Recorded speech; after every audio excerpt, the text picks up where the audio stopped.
សង្គ្រាមពាណិជ្ជកម្មឬសង្គ្រាមពន្ធគយរវាងសហរដ្ឋអាមេរិកនិងចិនកំពុងឡើងដល់កម្រិតប៉ារ៉ាបូលខ្ពស់បំផុតដែលងាយដួលរលំបើប្រទេសមហាអំណាចសេដ្ឋកិច្ចទី1និងទី2បន្តវាយប្រហារគ្នាកាន់តែក្តៅថែមទៀតមិនតែប៉ុណ្ណោះវាជះផលវិបាកដល់ប្រទេសកំពុងអភិវឌ្ឍកម្រិតទាបប៉ុន្តែអ្នកជំនាញថាកត្តាដែលរដ្ឋការលោកត្រាំបញ្ឆេះសង្គ្រាមពាណិជ្ជកម្មយ៉ាងខ្លាំងវាយទៅលើចិនគេថាជាល្បែងនយោបាយរបស់លោកត្រាំសម្ដៅកាត់ជើងខាងក្រោមរបស់ចិនគឺប្រទេសដែលវិចខ្ចប់ទំនិញរបស់ចិនដោយដាក់ផ្លាកផលិតក្នុងប្រទេសរបស់ខ្លួនហើយនាំចូលទៅទីផ្សារអាមេរិកទំនិញពីប្រទេសកំពុងអភិវឌ្ឍមួយចំនួនត្រូវបានអ្នកជំនាញរកឃើញថាជាផលិតផលរបស់ចិនដែលនាំដឹកចូលប្រទេសទាំងនោះហើយដាក់យីហោថាផលិតក្នុងប្រទេសរបស់គេដែលធៀបពិតជាទំនិញរបស់ចិនដែលពុំសូវមានគុណភាពតាមអ្នកជំនាញដោយសារតែគយសហរដ្ឋអាមេរិករកឃើញបាតុភិបមិនប្រក្រតីបានជារដ្ឋការលោកត្រាំស្វែងរកការពិតដោយសង្កត់ពន្ធយ៉ាងខ្លាំងទៅលើប្រទេសទាំងនោះក្នុងរយៈពេលប្រមាណសប្តាហ៍កន្លងមកនេះប៉ុន្តែចិន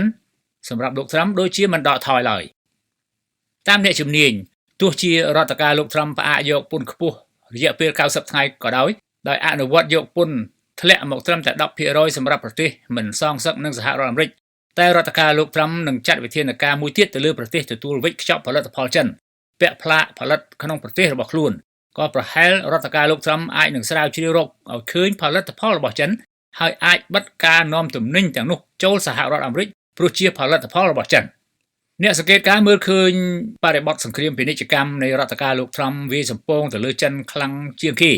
ព្រោះចិនកំពុងពង្រីកអានុភាពសេដ្ឋកិច្ចតាមរយៈពាណិជ្ជកម្មខ្ចីដៃប្រទេសក្រីក្របង្ហូរផលិតផលចិនបិទផ្លាកប្រទេសក្រីក្រទាំងនោះនាំចូលសហរដ្ឋអាមេរិកក្រោមគោលការណ៍អនុគ្រោះពន្ធកម្រិតខ្ពស់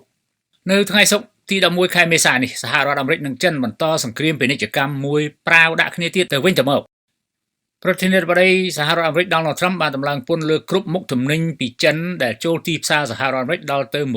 145% ដោយធ្វើឲ្យសង្គ្រាមពាណិជ្ជកម្មកាន់តែតានតឹងទៅក្រសួងហិរញ្ញវត្ថុចិនបាននិយាយក្នុងសេចក្តីថ្លែងការណ៍ថាការដាក់ពន្ធដែលខ្ពស់មិនធម្មតាពីសហរដ្ឋអាមេរិកទៅលើប្រទេសចិនបានបំពានយ៉ាងធ្ងន់ធ្ងរដល់ច្បាប់ពាណិជ្ជកម្មអន្តរជាតិហើយជាការសម្លុតនឹងការបង្ខិតបង្ខំដោយឯកតោភាគីដែលចិនមិនអាចទទួលយកបានឡើយទោះជាយ៉ាងណាក្តីចុងក្រោយនេះចិនដូចជាចង់សុំចុះចាញ់សហរដ្ឋអាមេរិកបានជាពោលពាក្យថាចិននឹងឈប់អើពើលើការតម្លើងពន្ធបន្ថែមទៀតពីសហរដ្ឋអាមេរិកទោះបីជាសហរដ្ឋអាមេរិកបន្តលបែងពន្ធរបស់ខ្លួនក៏ដោយក្រសួងហិរញ្ញវត្ថុចិនបានថ្លែងដូចនេះក្រោយពីចិនតម្លើងពន្ធសងសឹកលើសហរដ្ឋអាមេរិក 125% ភ្លាមគេសង្កេតឃើញរដ្ឋការលោកត្រាំក៏បានតម្លើងពន្ធប្រឆាំងចិនវិញដល់ទៅ 145%ទំនងមើលឃើញលោកដូណាល់ត្រាំមិនថមថយទើបចិនបែរជានិយាយលួងចិត្តខ្លួនឯងថាអត្រាពន្ធបច្ចុប្បន្នធ្វើឲ្យទំនិញសហរដ្ឋអាមេរិកដែលនាំចេញទៅប្រទេសចិនគ្មានលទ្ធភាពរកទីផ្សារលក់នៅប្រទេសចិនបានឡើយសេចក្តីថ្លែងការណ៍ពីក្រសួងហិរញ្ញវត្ថុចិនលើកឡើងថាទោះបីជាសហរដ្ឋអាមេរិកខំតម្លើងពន្ធបន្ថែមទៀតដល់កម្រិតកាន់តែខ្ពស់ក៏ដោយវាក៏នឹងគ្មានន័យខាងសេដ្ឋកិច្ចដែរព្រោះទីបំផុតនឹងក្លាយជារឿងគួរឲ្យអស់សំណើចទៅវិញទេក្រុងប៉េកាំងថ្លែងថាការតម្លើងពន្ធគយពីប្រធានាធិបតីសហរដ្ឋអាមេរិកលោកដូណាល់ត្រាំប្រៀបដូចជាល្បែងតួលេខដែលនឹងក្លាយជារឿងកំប្លែងមួយនៅពេលដែលក្រុងប៉េកាំងប្រកាសតម្លើងពន្ធសងសឹកលើទំនិញពីសហរដ្ឋអាមេរិកដល់ទៅ 125% បែរជាក្រុងប៉េកាំងនិយាយលួងចិត្តខ្លួនឯងថាចិននឹងមិនបន្តតម្លើងខ្ពស់ជាងនេះទៀតឡើយនេះមានន័យថាក្រុងប៉េកាំងចង់សុំចប់ត្រឹម 125% ទល់នឹង 145%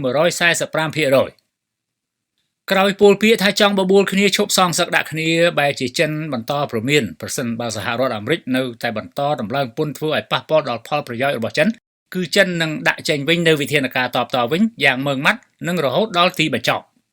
ដំណើរពេលគ្នានេះដែរប្រធានាធិបតីចិនលោក Xi Jinping បានថ្លែងថាសង្គ្រាមពន្ធគយពីសហរដ្ឋអាមេរិកទីបញ្ចប់នឹងគ្មានអ្នកឈ្នះក្នុងសង្គ្រាមនេះទេ